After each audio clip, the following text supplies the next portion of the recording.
শালগম আর ওলকপি। যাই হোক, আমি পার্থক্যটা ঠিক বুঝি না, আমার তো দুটোকেই যমজ ভাই বোন বলে মনে হয়। যাই হোক, মা বলতো এটা খেলে তবে ওই মটন কষাটা পাবি, না হলে ছেড়ে দে। এইটাকে বলে দুর্নীতি। চিংড়ি মাছ দিয়ে কচু, আরে বাবা, যার নিজেরই ঠিক নেই সারাক্ষণ চুলকাচ্ছে, আমি কেন চিংড়ি মাছের মতো অত সুন্দর লোভনীয় একটা জিনিস দিয়ে কচু খেয়ে চুলকাবো? চিংড়ি মাছ দিয়ে ভাপা খাবো, চিংড়ি মাছের মালাইকারি খাবো, আরে অন্তত লাউ দিয়ে চিংড়ি মাছটা তো খেতে পারি না। কচু, চিংড়ি মাছ, কচু, এইটা হলো গিয়ে দুর্নীতি। একটা ইলিশ মাছের মাথা আনলে, কচু শাক করলে মিটে যায় ব্যাপারটা। আহা হা, একটা ব্যাপার। তা না, ওর মধ্যে ছোলা ঢোকাবে, ছোলা। আরে কোথায় ইলিশ মাছের মাথা আর কোথায় ছোলা, দুটোর কি লেভেল এক?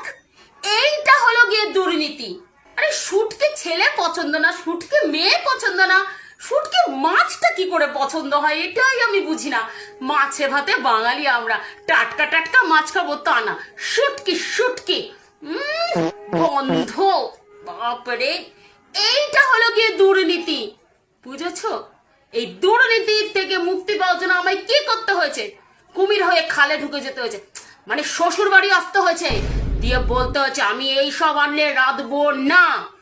তবে আজকে দুর্নীতি বন্ধ হয়েছে, বুঝেছ? এই চুপ চুপ, মামা। হ্যালো মা, হ্যাঁ, বলো। তুই নাকি জামাইকে শুটকি মাছ রান্না করে দিবি না বলেছিস? হ্যাঁ, কে বলেছে? দেবো তো, কালকেই দেবো শুটকি মাছ রান্না করে। এটাই হলো দুর্নীতি, গন্ধযুক্ত দুর্নীতি।